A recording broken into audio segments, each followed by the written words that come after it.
All right, we're here. Twitch.tv/110sports, 110sportsmedia.com/live. Thank you so much for joining us on a Monday. It's a Monday, gentlemen, where I am correct. All right?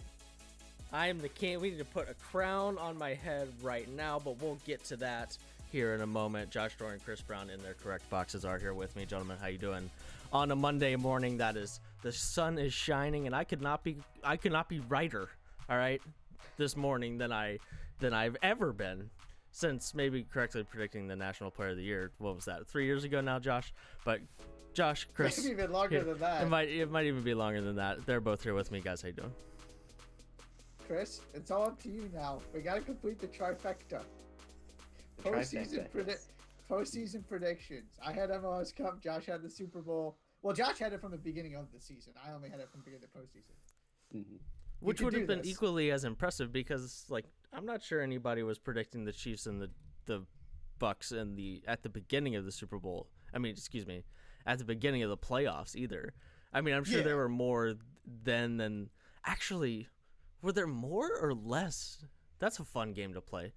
So, in case you're curious, my esteemed colleagues and I wrote a predictions article for the NFL season on, what was it, September 10th? And I accurately predicted the matchup and the outcome of Super Bowl 55 back on September 10th. I'm patting myself on the back this morning. Of course, I didn't put any money on it. I doubled down on the Bucs yesterday, but I didn't, doubled down, but I didn't actually put any money on it back on September 10th. That's unfortunate. But that's a fun game to play. Do you think more people thought the Bucs would win the Super Bowl before the season started or right before the playoffs started? Maybe before the season. I don't know. They didn't. I mean, they were winning at the end of the regular season, but it wasn't in this sort of dominant. They were playing relatively weak opponents, right, to end the season. They didn't have any sort of like wins in the final weeks of the season where you're like, wow, they have gotten to the point that we thought they could at the beginning of the year, where they've got it completely figured out come playoff time. So maybe it would be, I don't know. Yeah, maybe it would be but there also might be more doubters, just like hardcore doubters at the beginning of the season too. So I don't know. It's a little bit of, and not to mention that they would have to win 3 games on the road, assuming that the teams that won the football games on the other side of the bracket won the games that they were supposed to win. If Drew Brees and the Saints won the games they were supposed to win, and Aaron Rodgers and the Packers played the games they were supposed to win, they were going to have to go to New Orleans and then to Lambeau before they got to the Super Bowl. I would bet it was less actually than the beginning of the season, but also it's you have to win 3 games to get to the Super Bowl instead of going through a full 17-week season and then winning 3 games to get to the Super Bowl. I think the way that the Packers were playing also was a factor in that. Sure, yeah. I would lean toward more at the beginning of the season too, where sort of this mystique of it's Tom Brady, to a certain degree, I think got lost a little bit. Definitely a little bit. When you were looking at what they would have to do and the fact that everybody's just looking at Patrick Mahomes on the other side. Right. I've never seen the Chiefs offense be contained the way that it was since Patrick Mahomes took over at starting quarterback. Oh, yeah. Mm-hmm. And I really think that part of the reason the score was so lopsided is because the Chiefs also played some of the most undisciplined football that I've seen them play in quite some time. I mean, I'm sure we'll get to the drive in the second quarter that should have ended with, at the very least, a field goal. The first time it should have ended, it was what did the interception. The interception, right? It was the interception first, but there was a holding call. And then there was, we got to 4th and 5. There was a field goal, and there was an offsides call, and then they ended up scoring on the very next play. Gronk, my boy, 2 touchdowns in the first 15 minutes of the game. Love it. 17, 18. So I'm not sure the game. The score might be a touch more lopsided than it was supposed to be, but when you add to the fact that the Bucs came prepared for everything the Chiefs offense was going to throw at them, Patrick Mahomes, especially after halftime, definitely didn't look 100%. He wasn't moving incredibly well. Um, and they're able to contain those Chiefs weapons at the same time. When you put those things together, then you get a score as lopsided as 31-9. But that was and I guess we can start with Todd Boyles and his defensive scheme coming into the game and what the Bucs were able to do. Because I mean, we talked about it on Friday. I was hoping they stopped one of them, and they definitely found a way to stop Tyreek Hill. And it's not like Travis Kelce, while he had a little bit more success, it's not like Travis Kelce was. We were talking about how are they going to even try to slow him down a little bit, even though they're doing a great job on Tyreek Hill. In the first half, the longest play from scrimmage for the Chiefs was 14 yards. That's ridiculous. Nobody does that against the Chiefs. That was, regardless of anything else that happened, that was the most impressive thing from last night. Was they beat the Chiefs defense. They didn't even need to score with them. They just stopped that offense, which I didn't think was possible. Yeah, this was absolutely. I'm right there with you. That was the biggest thing that caught my attention, and obviously I was wrong about the end result. But one thing that did sort of come to fruition in my mind, which I had sort of listed as one of the big factors I was paying attention to, was quarterback pressure. It just Yep. didn't go the way that I thought it would go. And in hindsight, I can see why I should have thought otherwise. Of course, hindsight being 2020. Um, so I have a couple interesting stats with regard to that. Mahomes was pressured on 29 of his 56 dropbacks. That's 52%, which is the most of any quarterback in Super Bowl history. Nobody's ever been pressured on their dropbacks at a higher percentage than that. Sheesh. On the other side, Brady was pressured on 4 of his 30 dropbacks. That's 13%. That is the lowest of his Super Bowl career. So, some important context to add, some of the number for Mahomes, those high pressure numbers, are due to the fact that he was holding onto the ball, of course, for a long time, which is the product of, among other things, good coverage, the pocket crumbling on him.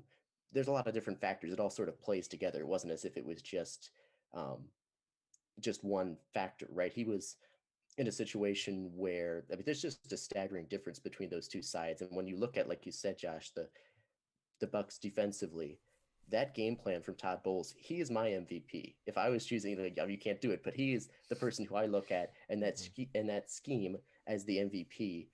A masterclass in terms of coaching adjustments from Week 12. Mahomes and Tyreek Hill erupted in that first half, that first quarter of that Week 12 win for the Chiefs. Mahomes had 359 passing yards in the first half of that game, 67 in the first half last night. And Bowles' game plan had Mahomes scrambling all the time, holding onto the ball too long. He gave up no deep shots by the Bucs dropped their safeties back to try to negate Tyreek Hill's speed. They were ready for Andy Reid's counter for every screen that Kansas City tried. And they blanketed the field deep to try to eliminate those 20+ yard air plays that Kansas City likes so much. And then the Bucs defensive line, yeah, again, they were just through the Chiefs offensive line, which was, again, as we talked about, was down multiple players. A second after the snap, Mahomes was immediately retreating almost every play. It was snap, oh, he's got to step back, oh, the pocket's crumbling on him, and the receivers are covered deep. All of a sudden, he's in trouble. It was just so consistent. It wasn't even like occasionally the offensive line crumbled. It was consistent. And in hindsight, I thought I had more confidence that if both teams were able to apply pressure to the opponent's quarterback, I had more confidence, of course, in Mahomes' acrobatic ability to do all these crazy things to escape and do these things. But at the end of the day, I should have put more stock in the injuries that Kansas City had, combined with the playmakers that the Bucs had on the other side, because that was absolutely the story for me. That combination with the coverage that they had defensively, the Bucs, it just made the whole theme. It just wasn't giving. It wasn't like it was a few plays. It was like, can they get out of it? It just, this pattern developed, and it wasn't going to be broken. That's why Kansas City, part of the reason there was never any sort of shift in momentum. There was never any like You just thought it was inevitable. They would get on the board, even if it wasn't a close game. They would break through eventually, and they just never did. One of the things I love about Bowles is he went against his natural instincts in this game plan. Mm-hmm. He is a blitz loving coordinator. Oh yeah, play caller. Mm-hmm. Mm-hmm. And so part of me was just thinking, especially early and in the lead up to this game, please don't blitz Patrick Mahomes. If you blitz Mahomes, you're asking for trouble. But the flip side to that is if you let that man sit there in the pocket and let Tyreek Hill run down the field, you're also in big trouble. You have to have both work. You have to be able to have a double team and a deep safety covering Tyreek Hill and a linebacker in a corner or something on Travis Kelce, and you have to be able to get the pressure so that Mahomes has to go faster than he wants to.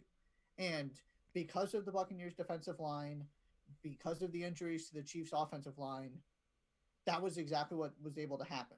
Mm-hmm. And yeah, this game, Tampa Bay's defense and just the line of scrimmage, which is one of those, probably the least glamorous matchup in football. Mm-hmm. But sometimes it is incredibly important, and this game showed that. Not only from the pass rush perspective, but also after that first Tampa Bay drive, I was thinking the only good play they had there, basically, or at least the first couple drives when nothing was working, was running the ball. They would get 3 or 4 yards. It wasn't like they were gashing them for 20 or 25, but it was kind of working. So I thought, if you're not, the passing game is not clicking right now. Run the ball a little bit. Make them actually stop you. You're on pace to get some first downs. And sure enough, that's exactly what Brian Leftwich and Bruce Arians did. And then all of a sudden it opened up because they couldn't win. Kansas City couldn't win the line of scrimmage. Mm-hmm. So then you had Leonard Fournette and Ronald Jones, and then they started breaking some runs. And then at that point, you're running play action, tight end screens and all of these creative things that you can't stop all of it. You got to stop something, and they couldn't stop anything. So to me, that was the other, aside from just how good Tampa's defense was and just the jarring idea of holding the Chiefs to 9 points, it was also just the line of scrimmage. And of course, that was pretty clear for everybody to see, but it extended beyond just the pass rush for me. It was also Tampa Bay's ability to run the football whenever they wanted to, and what that did to make Tom Brady's life easier. And then on the other, it wasn't just pass pressure, because I would argue that it's not just pass pressure that keeps Mahomes from being dangerous. That's part of what makes Mahomes so dangerous, that when his pocket collapses, he's able to get out. It was the immediacy with which the pressure came. Yeah. And the immediacy with which it's not like the pressure was coming from right up the middle, but Mahomes could use each side of the field where he's arguably the most dangerous, right? Mm-hmm. It was coming from the end so fast that it was almost, instantaneously, Mahomes was almost in a bubble of big dudes, Chiefs offensive linemen and Bucs defensive linemen alike. And so he didn't even have time to use his legs because the pocket was collapsing in front of him, but also collapsing to his right and left. So, and there just weren't any holes to get out of it. And of course there's a bit of a quote unquote perfect storm to this, because Mahomes having a foot issue in this game is the last thing that needed to happen. Like, everyone knew it was an issue and that it wasn't 100%. We'd seen him hobbling on multiple occasions these playoffs, so everyone knew it was an issue, right? But it was clear, at least to me, that some of his explosiveness, some of the plays that he usually makes, that he wasn't able to, specifically the fourth down on the 9 or whatever it was, the fourth and goal. It was, midway through the fourth quarter or something, right into the fourth quarter, where they actually were able to put a drive together, and he made a throw like he was basically perpendicular to the he parallel threw the ball to the perpendicular ground to his body. Yeah. And honestly, it was the receiver's fault. I can't remember which receiver it was on the other end. Oh yeah, him in the face mask. Right, he should have caught the pass. Right. It should have been a touchdown. Yeah. But I genuinely feel like if he's 100%, he's not even getting caught from behind there, and that he's his legs from a running perspective really weren't much of a factor at all. At least not from I'm genuinely concerned he's going to pop off for 40 yards. He ended up having 5 rushes, 33 yards. So he was able to move the ball a little bit with his legs, but it's there's a difference between moving the ball with your legs a little bit, especially when the pocket's collapsing as many times as it did, and me really feeling like you're a threat to pop off for 40 yards. And typically I'm concerned that he's a threat to do that, once or twice in a game and once in a really important spot. And that just wasn't the case in this one, at all. And this is the game, maybe the most important game of his young career for him to be able to move as well as he needed to. And he just couldn't. And it clearly, and as he got, I was genuinely concerned for his health late in the fourth quarter, because there got to a point where, right, they were putting 5 receivers out there, so the protection was minimal, right? And obviously Travis Kelce's also on the field, and he's also running a passing route at that point. So it's this banged up Chiefs offensive line with 3 of the 5 position players there playing a position that's not their typical position. And you've got this defensive line that's got more confidence than anybody, just going after him over and over and over again. And there was nothing that offensive line could do. He was getting pummeled over and over and over again. I was getting to the point where, he just looked like every part of his body hurt. And I was like, man, just run the football. The game is over. Run the football. Protect that dude. But it was, I expected to see some pressure from the Bucs defensive line. I didn't expect them to hold the Chiefs to 9 points. Those are 2 completely different things. Oh, yeah, absolutely. Completely different things. To watch the Chiefs not score a touchdown was so foreign, and so and to not believe, and I can't remember who said, I think it was Romo who said it when the Bucs went up 14-3. And he was like, this game isn't even kind of over. I don't even I expect Mahomes to get his team back in the game, right? Yep, and it got to the point where I just wasn't expecting that anymore. Not that is his fault. And believe me, I'm not going to, you won't hear anything from me about Patrick Mahomes in the playoffs or Patrick Mahomes in the Super Bowl, right? Oh, yeah. For what that's worth. Because I don't think that's what this was about. But it got to the point where I just didn't believe that the Chiefs were going to be able to move the football. And I kind of had a feeling after the first half, because I didn't think it was the Chiefs are just trying to get into a rhythm thing. I really just thought it was the Bucs have the better game plan and the Bucs have figured it out, which is why I was getting worried earlier than I thought I would, at least from a Chiefs coming back perspective. But yeah, there's one thing to have a nice plan. It's a completely different thing for that plan to result in no touchdowns for the Chiefs. That's absolutely crazy. Yeah, it was one of those things where, it started the way it did, and I was sort of along the same lines. I thought Kansas City's going to have to, there's no way they can't adjust back to some regard. And what ended up happening is Tampa Bay was able to adjust to the Bucs were able to adjust to any sort of counter the Chiefs tried to make, and the Chiefs just were overmatched so much in some of those degrees. There were some degrees where they could have maybe tried to adjust more, or that you can't necessarily say that they were incapable of adjusting, but there were just some areas like the mismatch on their Chiefs offensive line against the Bucs defensive line, where they just were so far overmatched that I don't even know how they could, they just got to the point where it was like, okay, they're just not going to be able to adjust. Where I'm sitting there thinking, I don't know what point it was, maybe halftime, maybe early in the third quarter, where I was just like, they're just not going to be able to counter this. They're just the mismatch is just so great on this given day and this matchup, and given the injuries and all those other things, they just aren't capable of countering in game. That's sort of when I realized, okay, this is over. Yeah, like Romo said on the broadcast, this felt different. There was still, of course, that party that thought, oh, Mahomes will figure it out. This thing is far from over. But it absolutely felt different. And to your point about the Mahomes running, Josh, the 2 biggest running plays he had were very early on in the first quarter. The first couple times he was able to get out of the pressure and get some some first downs running, and then it just kind of didn't happen the rest of the game. Mm-hmm. To your point about the adjustments, Chris, Tampa Bay figured out how to contain him a little bit better to make sure he didn't completely break out of the entire pass rush and get up the field for 8-10 yards, whatever it might be. So a lot of that was at the very beginning, and then it just got worse as the game went on. I also, before we completely get off of this and start talking about some other stuff, I want to make another point with Todd Bowles. Mm-hmm. This man averaged 6 wins in his 4 seasons with the Jets. He had a 10-win season as a head coach.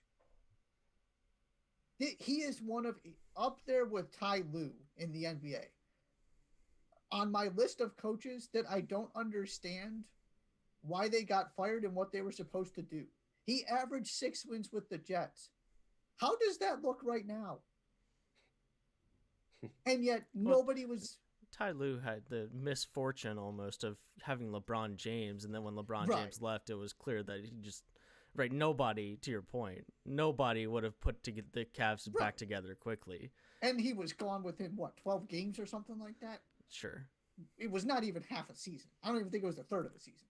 You're still sold on Ty Lue's ability to be a good X's and O's coach, and I'm not. And there are questions. It's not, and so the Bulls just proved how good of a He proved that He proved the strategical part of this. Absolutely. Sure. But even when he got fired, I mean, if you want to keep cycling through coaches, fine. But Adam Gase is going to get 2 shots, and you're not going to give Todd Bowles another one. He won 10 games with the Jets. Now it got worse. That was also year 1, and then it got worse. It got worse as time went on. I can't sit here and completely defend that, but he was 24-40. Look at where the Jets are now, and the idea that this guy, he was sort of in some of these conversations for head coaching jobs, but the Eagles were one of the teams looking at him, and they were always going to get an offensive guy. And we got all. Somebody hired this man. I mean, come on now.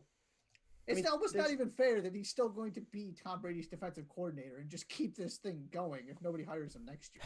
I don't disagree, but there's also just I don't disagree, but it's also that's the one question: is there a better gig? And then the other one is just like, I'm not even disagreeing that I think he should be a head coach. I'm not even slightly disagreeing, but there's just also something to be said for not every success as a defensive or offensive coordinator is sometimes that's your point where that's your spot, and it just doesn't translate.